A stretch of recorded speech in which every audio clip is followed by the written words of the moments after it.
10th students, chemistry is all about chemical reactions, right? But board exam के लिए हमारे पास इतने सारे reactions है, कौन से important है, कौन से नहीं है, कौन से करने हैं, कौन से आते ही आते हैं. There is so much confusion around this, isn't it? Don't worry. आ चुकी हूं मैं आपको टॉप के इक्वेशंस बताने के लिए, टॉप के कुछ रिएक्शंस बताने के लिए, आपके साथ वो टॉप के रिएक्शंस रिवाइज करने के लिए, ताकि जो एज अ होल आपका केमिस्ट्री सिलेबस है उसमें किसी भी रिएक्शन में, किसी भी इक्वेशन में आप कंफ्यूज ना रहो. So let's discuss most important chemical reactions you just can not miss for your science board exam. ये टॉप के रिएक्शंस हैं, तो जैसे जैसे मैं आपको रिएक्शंस बताती रहूंगी वैसे वैसे आपको क्या करना है, you have to be ready with a pen and paper. लिखते रहो, प्रैक्टिस करते रहो, साथ में आपकी रिविजन भी हो जाएगी and this way you can cross check कि आपको इनमें से कितनी रिएक्शंस आती हैं, कितनी नहीं आती है. सो आती हैं तो बहुत अच्छी बात है, नहीं आती है तो दिस इज द मोमेंट बच्चा, इसके बाद टाइम आपको नहीं मिलेगा, उसी बार वीडियो रोक के 1 मिनट में वो लर्न कर लेना and then move on to the next equation. और एक बार फटाफट से हम सब वीडियो को लाइक कर देंगे, चैनल को पक्का से सब्सक्राइब कर लो, क्योंकि अभी जितने भी सेशंस होने वाले हैं बहुत इंपॉर्टेंट होने वाले हैं from your exam point of view. तो एक भी सेशन हम मिस नहीं कर सकते, तो जल्दी से लाइक करेंगे चैनल को एंड सब्सक्राइब भी करेंगे एंड लेट्स गेट स्टार्टेड. तो कुछ इक्वेशंस हैं जो एग्जाम में रिपीटेडली पूछी जा रही हैं. अगर हमने ये मास्टर कर लिया तो केमिस्ट्री में घबराने की कोई बात ही नहीं है. Let's get started with the very first one. Action of steam on iron metal. अब आयरन एक ऐसा मेटल है जो कोल्ड वाटर के साथ रिएक्ट नहीं करता, हॉट वाटर के साथ रिएक्ट नहीं करता. किसके साथ रिएक्ट करता है? स्टीम के साथ रिएक्ट करता है. कैसे? ये रहा हमारा iron. Okay, it is reacting with water in the form of steam, मतलब गैशियस स्टेट में वाटर है. क्या बना देगा ये? Fe3O4 बना देगा प्लस H2.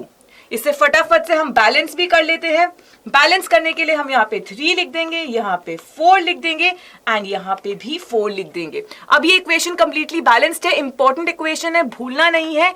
कैसे आयरन रिएक्ट करता है स्टीम के साथ. 2 बातें याद रखेंगे इसमें, कि वो कोल्ड एंड हॉट वाटर के साथ नहीं करता, वो स्टीम के साथ रिएक्ट करता है. मतलब वाटर की फिजिकल स्टेट यहाँ पे क्या हुई? Gaseous.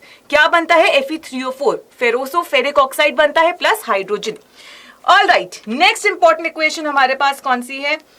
Respiration. Now we know respiration is an exothermic reaction. Question आ जाता है कि प्रूफ करो कैसे. कैसे प्रूफ करोगे जब तक इक्वेशन नहीं लिखनी आएगी. तो रेस्पिरेशन की इक्वेशन लिखते हैं C6H12O6 plus O2 giving you CO2 and H2O along with energy. बहुत बच्चे यहाँ पे एनर्जी लिखना भूल जाते हैं. एनर्जी लिखना मत भूलना, इसी की हेल्प से आप इन वे बता रहे हो कि रिएक्शन क्या है? एक्सोथर्मिक है. Let's quickly balance this equation as well. तो ये हमारा 6O2 हो जाएगा, ये हमारा 6CO2 and 6H2O. So this is going to be the final equation for respiration. Photosynthesis आ गया तो इसको बिल्कुल रिवर्स कर देंगे. आई होप ये 2 इक्वेशंस आपने साथ साथ में अच्छे से रिवाइज कर ली है and we can move on to the next very important equation. Passing CO2 gas through slaked lime. अब इस इक्वेशन को पूछने के बहुत सारे मेथड्स हैं. एक मेथड है कि वो आपको इस वर्ड इक्वेशन की फॉर्म में बोल देंगे कि कार्बन डाइऑक्साइड को स्लेक्ट लाइन से पास किया तो क्या होगा. दूसरा है कि वो आपसे पूछ लेंगे कि कार्बन डाइऑक्साइड का टेस्ट क्या है, how can we test the presence of carbon dioxide gas. तीसरा है कि वो आपसे बोलेंगे कि अगर कार्बन डाइऑक्साइड को अपने लाइम वाटर से पास किया तो क्या होगा. इन सब का आंसर एक ही इक्वेशन में मैं आपको बताती हूँ. स्लेट लाइम या लाइम वाटर क्या होता है? It is calcium hydroxide. ठीक है, उसमें से जब हम CO2 पास करते हैं तो क्या होता है? कैल्शियम कार्बोनेट बन जाता है plus H2O. Let's balance this equation. Okay, this one is already balance, तो आपको ये बैलेंस करने की जरूरत नहीं है. ये इक्वेशन ऑलरेडी बैलेंस्ड है. बच्चा एक चीज का ध्यान रखेंगे, इसमें जो आप कैल्शियम हाइड्रोक्साइड ले रहे हो वो एक्वस स्टेट में है. ठीक है, कार्बन डाइऑक्साइड आपकी गैस है, कैल्शियम कार्बोनेट यही है जो लाइम वाटर को मिल्की करने के बाद बन रहा है. So lime water is turning milky due to the presence, due to the formation of calcium carbonate. तो कैल्शियम कार्बोनेट क्या हुआ? सॉलिड हुआ, व्हाइट सॉलिड हुआ and water is of course in the liquid state. तो ये आपका next important reaction है. I am sure ये आपको अच्छे से समझ आ चुका है और अगर ये एग्जाम में आया तो आपके मार्क्स बहुत अच्छे आएंगे. Next, thermal decomposition of ferrous sulphate. ये भी बहुत बार रिपीटेडली एग्जाम में पूछा जाता है. थर्मल मतलब हीट की प्रेजेंस में हो रहा है, डिकम्पोजिशन मतलब ब्रेक हो रहा है. क्या इक्वेशन है? फेरस सल्फेट से स्टार्ट करते हैं विच इज FeSO4. अब उसे हीट की प्रेजेंस में, जिसमें हम ट्राइंगल से भी डिपिक्ट कर सकते हैं हीट को, पहले बन जाएगा फेरिक ऑक्साइड Fe2O3 और साथ में दो गैसेस बन रही हैं SO2 एंड SO3। तो ये आपकी दोनों गैसेस बन गई। Let's quickly balance this equation as well. एक बार इक्वेशन को बैलेंस कर देते हैं। ये हो गया 2 FeSO4 आपके पास बन गया, साथ में Fe2O3 बन गया, SO2 and SO3। So this equation is now completely balance. Again इसमें अगर फिजिकल स्टेट पूछेंगे तो आपको FeSO4 आपका सॉलिड है, फेरस सल्फेट आपका सॉलिड है, Fe2O3 भी सॉलिड है, SO2 SO3 आपके गैसेस हैं, sulphur dioxide and sulphur trioxide. So there you go. I hope this equation is also clear to you. Moving on to the next one. Thermal decomposition में एक और reaction है, that is of lead nitrate. Lead nitrate क्या होता है? It is PbNO3 whole twice. तो जब हम इसको हीट करते हैं ये भी डिकम्पोज हो जाता है हीट की प्रेजेंस में और ये बनाता है lead oxide, plus brown fumes आते हैं नाइट्रोजन डाइऑक्साइड गैस के, प्लस ऑक्सीजन भी बन जाता है। Let's quickly balance this one. This will be 2, this will be 2 here, this will be 4 NO2। तो अभी आपके पास इक्वेशन कंप्लीटली बैलेंस हो चुकी है। ध्यान से देखेंगे कि इसमें ब्राउन फ्यूम्स जो आते हैं वो किसकी वजह से है? NO2 की वजह से है। ये क्वेश्चन बहुत बहुत बार पूछा गया बच्चा। This is a very important equation. Make sure आपको ये इक्वेशन आती हो। Moving on to the next very important equation, that is decomposition of silver chloride. अब सिल्वर क्लोराइड या सिल्वर कंपाउंड्स जो होते हैं वो सनलाइट की प्रेजेंस में डीकम्पोज कर जाते हैं। तो ये बन गया सिल्वर और क्लोरीन। तो this again is one of the very important equation. इसके ऊपर बहुत सारे क्वेश्चंस आ सकते हैं, लेकिन ऑल्सो आस्क यू कि क्यों सिल्वर कंपाउंड्स को डार्क में रखा जाता है?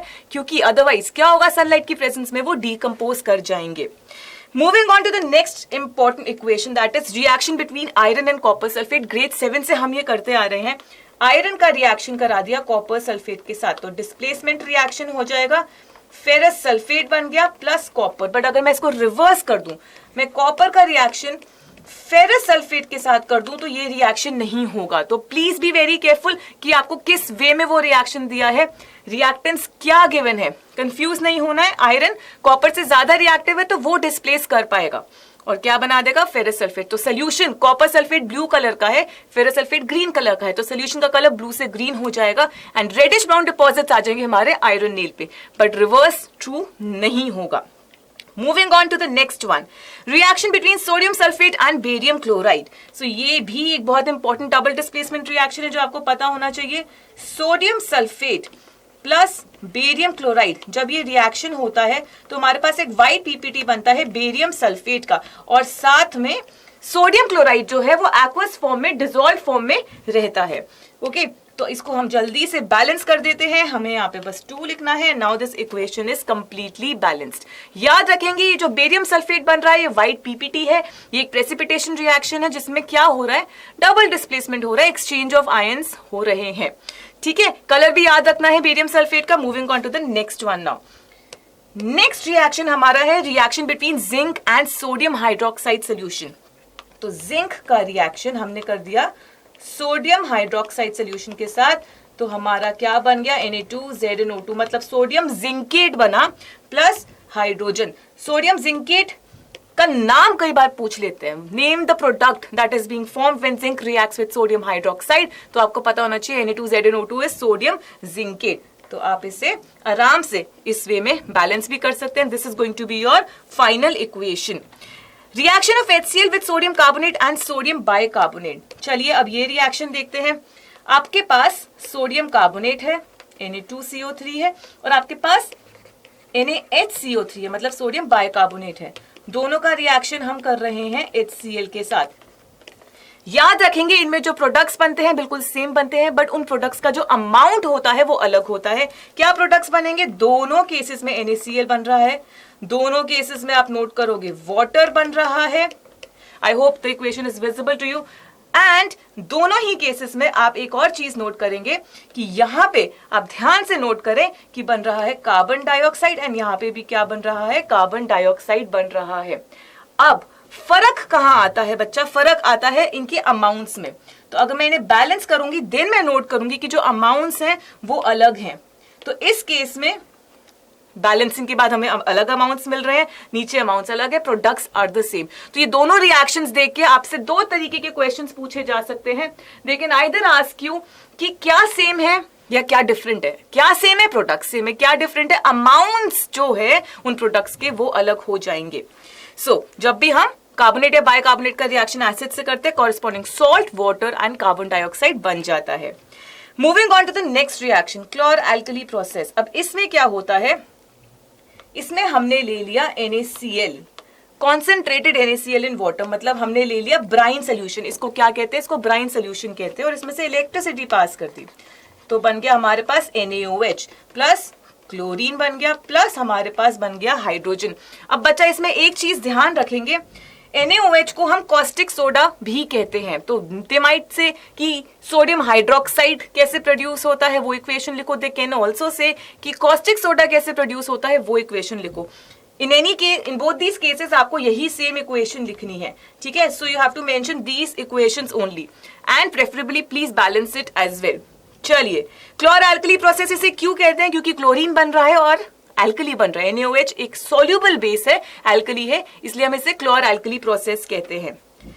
Preparation of bleaching powder, bleaching powder की अगर हम बात करते हैं तो कैल्शियम हाइड्रोक्साइड से हम क्लोरीन पास कराते हैं तो कैल्शियम ऑक्सीक्लोराइड बन जाता है और साथ में क्या बन रहा है, वाटर। अब ये जो कैल्शियम ऑक्सीक्लोराइड बन रहा है इसे ही हम ब्लीचिंग पाउडर कहते हैं। सो I hope this equation is also clear to you. Calcium oxychloride is nothing but bleaching powder. So this is the preparation. कैसे बनता है, क्लोरीन आपने कैल्शियम हाइड्रोक्साइड से जब पास करा दिया। नेक्स्ट इक्वेशन देखते हैं, preparation of baking soda. Baking soda कैसे बनता है, तो आपने ब्राइन सोल्यूशन लिया, that is NaCl in water, and इसमें से आपने पास कराया कार्बन डाइऑक्साइड और अमोनिया। तो अमोनिया NH3 होता है बच्चा, NH4 मत लिखना, NH4 प्लस अमोनियम आयन होता है, यहाँ पे NH3 आएगा। क्या बन गया ये, NH4Cl, अमोनियम क्लोराइड बन गया, और NaHCO3। अब ये सोडियम हाइड्रोजन कार्बोनेट जो हमने लिखा है यही तो है बेकिंग सोडा। नेक्स्ट रिएक्शन आता है जिप्सम और POP से रिलेटेड। कई बार आपको POP दे देते हैं, बोलते हैं जिप्सम बनाओ, कई बार आपको जिप्सम दे देते हैं, बोलते हैं POP बनाओ। तो दोनों के फॉर्मूले एंड इक्वेशंस आपको बहुत अच्छे से पता होनी चाहिए। अगर आपके पास POP गिवन है, POP क्या होता है, it is calcium sulphate hemihydrate, मतलब हाफ H2O आपके पास है, इसमें आप 3/2 H2O ऐड कर दो, मतलब 1.5 H2O जब ऐड करोगे तो आपके पास, I just get aside, आपके पास बनेगा कैल्शियम सल्फेट डाइहाइड्रेट।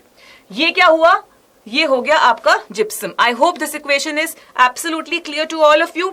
हमने POP से स्टार्ट किया, उसमें वाटर ऐड किया तो हमारे पास जिप्सम आ गया। अगर आपसे बोलेंगे कि जिप्सम से POP बनाओ तो आप जिप्सम को हीट कर दोगे 100 डिग्री सेल्सियस पे और आपको क्या मिल जाएगा, POP मिल जाएगा, जब उससे वाटर निकल जाएगा।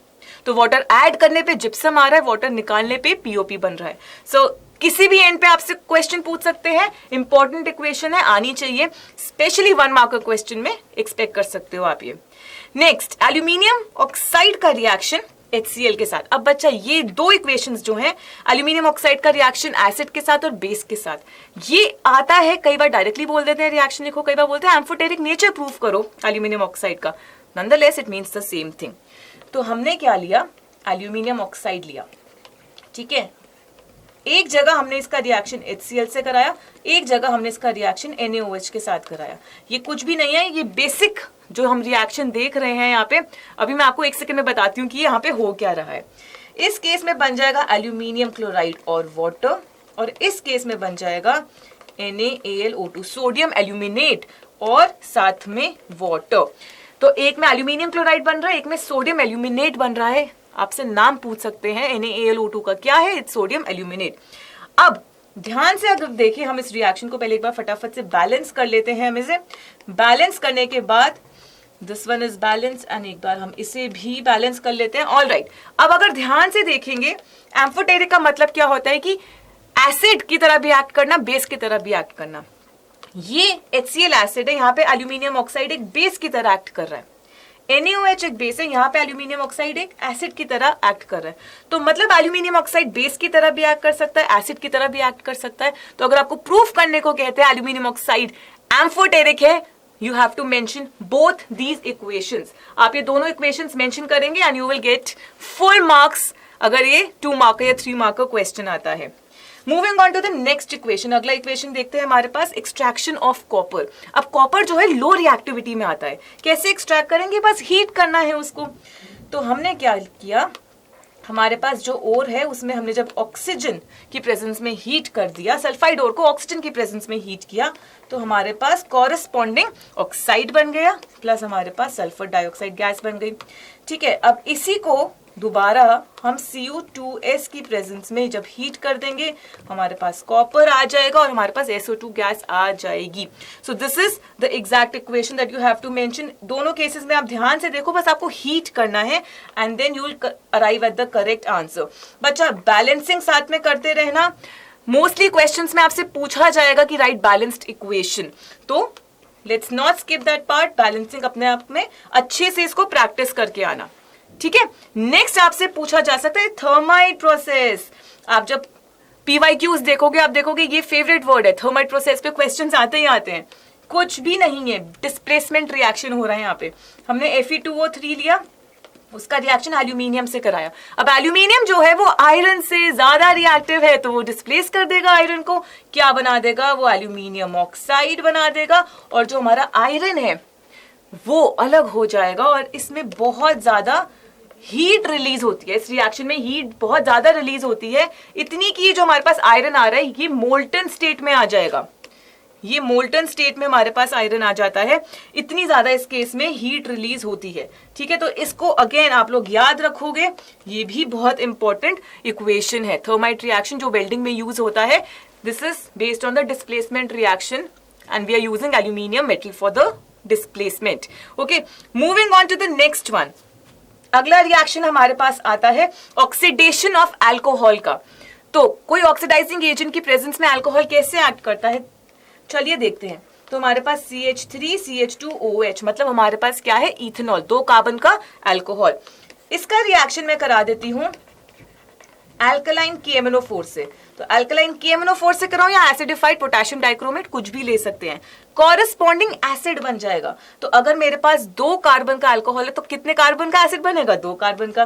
तो आपके पास बन गया CH3COOH, 2 कार्बन का एसिड. तो याद रखेंगे कि अल्कोहल्स जो है वो ऑक्सीडाइज होकर कॉरेस्पॉन्डिंग एसिड दे देते हैं. चलिए आगे बढ़ते हैं. Hydrogenation of alkene. Hydrogenation of alkene का मतलब है हाइड्रोजन हम ऐड कर रहे हैं. एक तरीके का एडिशन रिएक्शन है. किसमें? किसी एल्कीन में. तो बात करते हैं, let's take this alkene C double bond C. हमारे पास हमने we've taken this alkene. ठीक है, हमने इथीन ले लिया. इसमें अब हम हाइड्रोजन ऐड कर रहे हैं और ये जो हाइड्रोजन हम ऐड कर रहे हैं ये निकल की प्रेजेंस में कर रहे हैं. तो आपको इस रिएक्शन की रिएक्शन कंडीशन भी पता होनी चाहिए. क्या हो जाएगा? हाइड्रोजन ऐड हो जाएगा, अनसैचुरेटेड से सैचुरेटेड कंपाउंड बन जाएगा. तो बस बना देते हैं. So I just get aside so that आप देख सको. ये हमारे पास पहले ही थे, ये हाइड्रोजन हमारे पास पहले ही थे और अब ये वाले हमने ऐड कर दिए. सो देयर यू गो, हमारे पास कॉरेस्पॉन्डिंग एल्कीन बन गया. तो इथीन से इथेन बन गया. तो अगर आपको बोलता है इथीन से इथेन बनाओ, हाइड्रोजनेशन कर देना बस. Moving on to the next one. Heating ethanol at 443 Kelvin with excess concentrated sulfuric acid. बच्चा concentrated sulfuric acid मतलब यहाँ पे डिहाइड्रेशन होने वाली है. तो dehydration again let's take CH3 CH2OH. हमने ले लिया इथेनॉल. अब जैसे ही हम इसको 443 केल्विन में कॉन्क H2SO4 से रिएक्ट कराएंगे तो क्या हो जाएगा? कॉरेस्पॉन्डिंग एल्कीन बन जाएगा. मतलब वाटर जो है निकल जाएगा. वाटर के निकलने के बाद हमारे पास क्या रह गया? हमारे पास कॉरेस्पॉन्डिंग एल्कीन रह गया. तो 2 कार्बन का हमारे पास अल्कोहल था एंड 2 ही कार्बन का एल्कीन हमारे पास आ गया. तो इथेनॉल से इथीन बन गया और वाटर आपके पास अलग से आ जाएगा. सो अगेन डिहाइड्रेशन है. यहाँ पे डिहाइड्रेटिंग एजेंट की तरह कॉन्सेंट्रेटेड सल्फ्यूरिक एसिड एक्ट कर रहा है. Very important reaction. Please remember this one and logic के साथ करेंगे. डिहाइड्रेटिंग एजेंट है तो क्या वाटर ही तो निकालेगा? डिहाइड्रेटिंग, वाटर को निकालना. हाइड्रेशन मतलब वाटर को ऐड करना. चलिए नेक्स्ट देखते हैं स्टेरिफिकेशन रिएक्शन. अब स्टेरिफिकेशन रिएक्शन में एस्टर बनेगा तो बना देते हैं. तो हमने इसे एसिड चाहिए और हमें अल्कोहल चाहिए. तो CH3 COOH में CH3CH2OH, मतलब हमने एसिड लिया, ठीक है, एसिटिक एसिड ले लिया और हमने इथेनॉल ले लिया। अब कॉरेस्पॉन्डिंग एस्टर बना देते हैं, क्या बनेगा, CH3COO C2H5 लिखूं या फिर इसको मैं CH2CH3 लिखूं, बात एक ही है और साथ में वाटर आएगा। बच्चा मैंने एक इक्वेशन स्पेस की वजह से नीचे H2O लिखा है, आप एक सिंगल लाइन में लिखेंगे। Equations to be always in a single line, ठीक है, सिंगल लाइन में हमेशा इक्वेशन लिखनी है। यहाँ पे स्पेस की वजह से मैंने नीचे H2O लिख दिया है, आप एक ही लाइन में लिखेंगे। Okay, I hope this is clear to you. आपका इथाइल एसिटेट बन गया, CH3COO C2H5 क्या है, इथाइल एसिटेट, जो एक एस्टर है। तो एक एस्टर फॉर्म हो गया यहाँ पे आपको, तभी हम इस रिएक्शन को एस्टेरिफिकेशन रिएक्शन कहते हैं। Finally we have saponification reaction, मतलब उल्टा कर देते हैं, एस्टर्स का अल्कलाइन हाइड्रोलिसिस कर देते हैं, मतलब बेस की प्रेजेंस में इनका हाइड्रोलिसिस कर देते हैं। तो now we'll start with CH3COO CH2CH3, मतलब हमने इथाइल एसिटेट से स्टार्ट किया, इसका रिएक्शन करा दिया NaOH के साथ। तो अब क्या होगा, हमें क्या मिलने वाला है, कॉरेस्पॉन्डिंग अल्कोहल मिलेगा एंड सोडियम सॉल्ट मिल जाएगा। तो CH3COO Na मिल गया, प्लस हमें corresponding alcohol which is CH3CH2OH।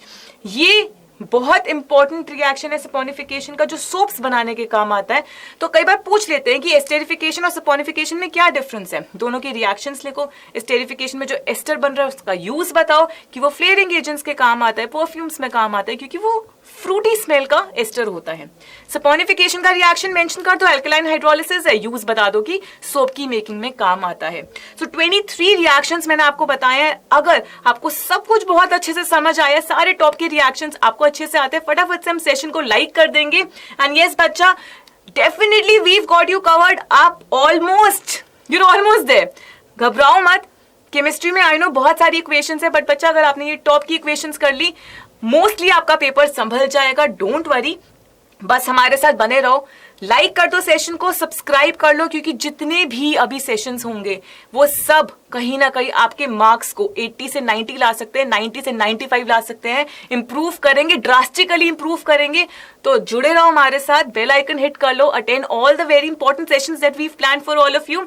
And मुझे कमेंट सेक्शन में बता के जाना कि इनमें से कौन सी ऐसी इक्वेशन है जिसमें आपको प्रॉब्लम आ रही है, ताकि हम उसको आपको दोबारा से एक्सप्लेन कर सकें। और अगर सारी इक्वेशंस क्रिस्टल क्लियर है, then give me a thumbs up in the comment section right after this live session. So पढ़ते रहो and I will see you soon. All the best.